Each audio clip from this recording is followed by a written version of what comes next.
Selamat malam para pemirsa. Perkenalkan, nama saya Heri. Saya tinggal di kota yang indah ini. Kali ini saya akan menceritakan kisahku bersama Rani, gadis yang cantik jelita. Malam ini masih sama dengan malam-malam sebelumnya. Malam ini nampak cerah, bintang-bintang di angkasa memancarkan pesonanya. Sang rembulan nampak pucat seperti hatiku yang gundah. Malam ini malam Jumat, namun aku harus kerja sampai larut. Barang di gudang perusahaan baru datang malam ini. Aku harus memasukkan semua ke dataku. Pak Andi, rekan kerjaku, menyerahkan semua data agar ku masukkan pada laporanku untuk bos besok pagi. Pak Andi termasuk pekerja yang senior di tempatku. Akhirnya pekerjaanku sudah selesai. Badan rasanya lelah, namun hatiku tenang. Pekerjaan sudah selesai. Di depan kantorku ada warung kecil. Pemiliknya bernama Pak Antoko. Sepulang kantor saya suka minum kopi di kedai ini. Saya pesan segelas kopi panas. Tidak jauh dari tempat dudukku, tampak berdiri gadis cantik. Kulitnya putih, rambutnya panjang terurai. Pak Antoko, kulihat masih asik menonton TV kecil yang ada di warungnya. Maklum malam ini ada pertandingan bola. Dia suka sekali menonton siaran bola. Gadis cantik itu masih berdiri di dekat warung tempatku ngopi. Dia hanya berdiri tanpa ada ekspresi di wajah. Tatapannya seperti kosong, entah apa yang difikirkannya.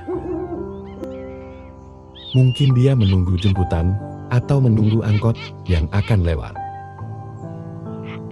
Tidak berselang lama, ada angkot berhenti, menurunkan penumpangnya.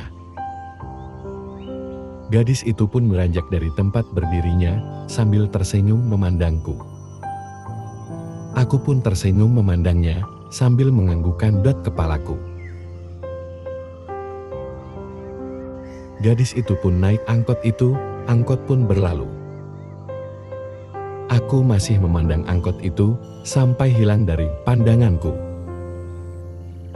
Dan masih terbayang di ingatanku, siapakah gadis yang cantik itu? Iseng-iseng aku bertanya pada bapak pemilik warung. Pak Antoko, kenal nggak bapak sama gadis yang berdiri tadi? Tanyaku pada Pak Antoko. Gadis yang mana?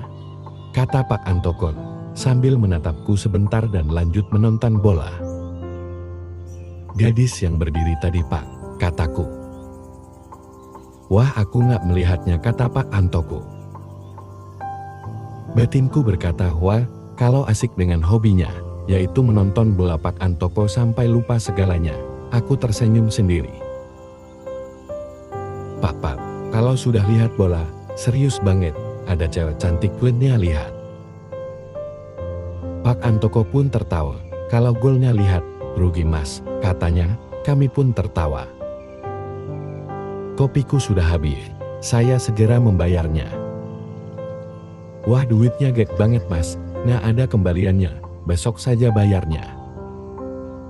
Maklum Pak Antoko langganan saya. Saya pun bergegas menuju motor saya yang terparkir di samping warung Pak Antoko. Sepanjang perjalanan pulang, wajah gadis cantik itu masih terbayang-bayang, gadis cantik yang tersenyum kepadaku. 1 minggu telah berlalu, besok aku gajian, wah senangnya hatiku. Sayang aku tidak punya pasangan, kalau punya, pasti ku bawa jalan-jalan, pikirku.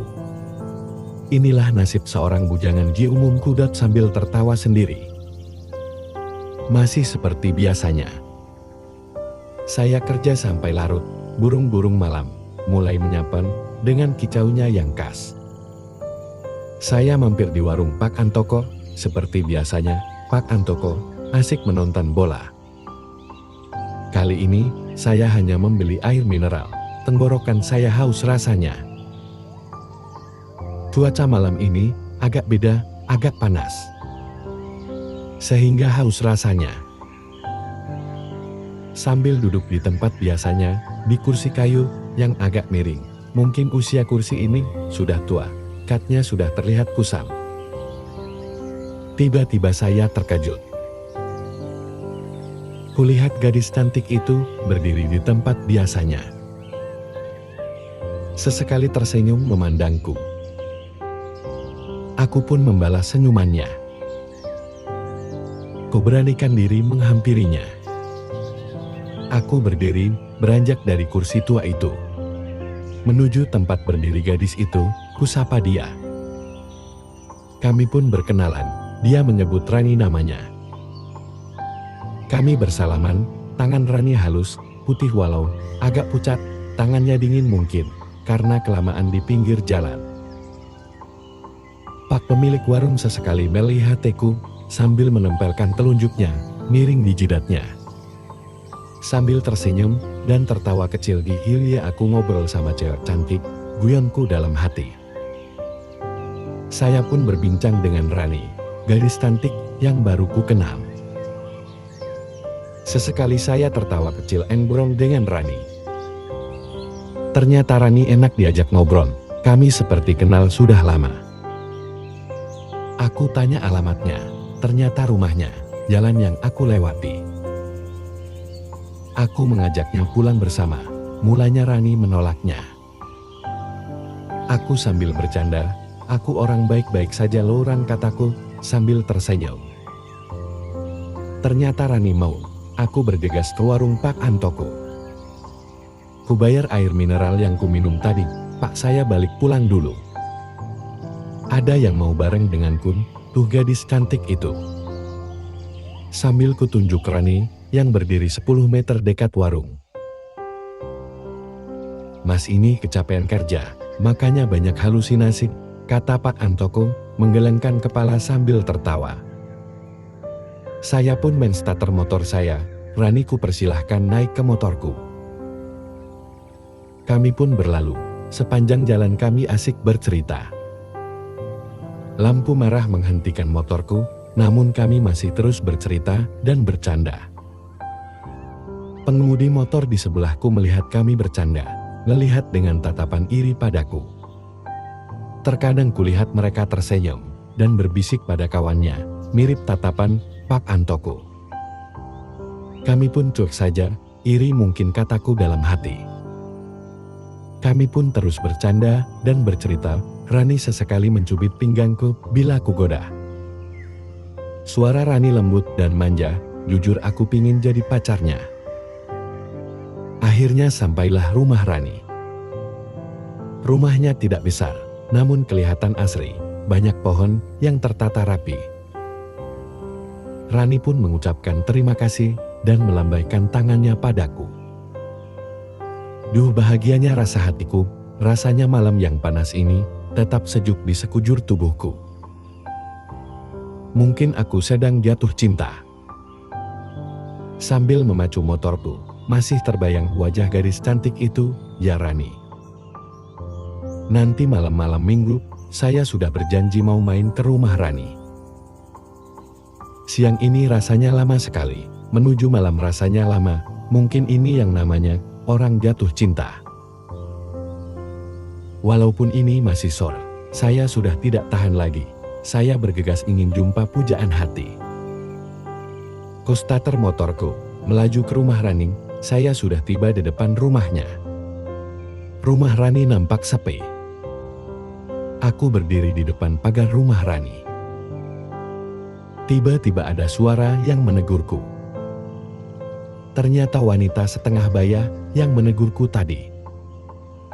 Wanita itu bilang rumahnya sebelah rumah Rani.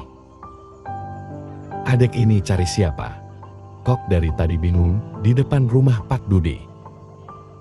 Izin bu saya kawan Rani, Raninya ada bu. Kataku sambil bertanya, ibu itu saya lihat ekspresinya agak terkejut.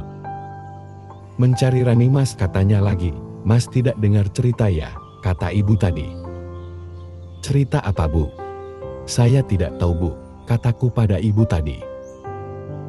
Dek Rani itu anak yatim piatu, Dia orangnya baik, suka menolong, orangnya ramah. Ibu itu menitikkan air mata.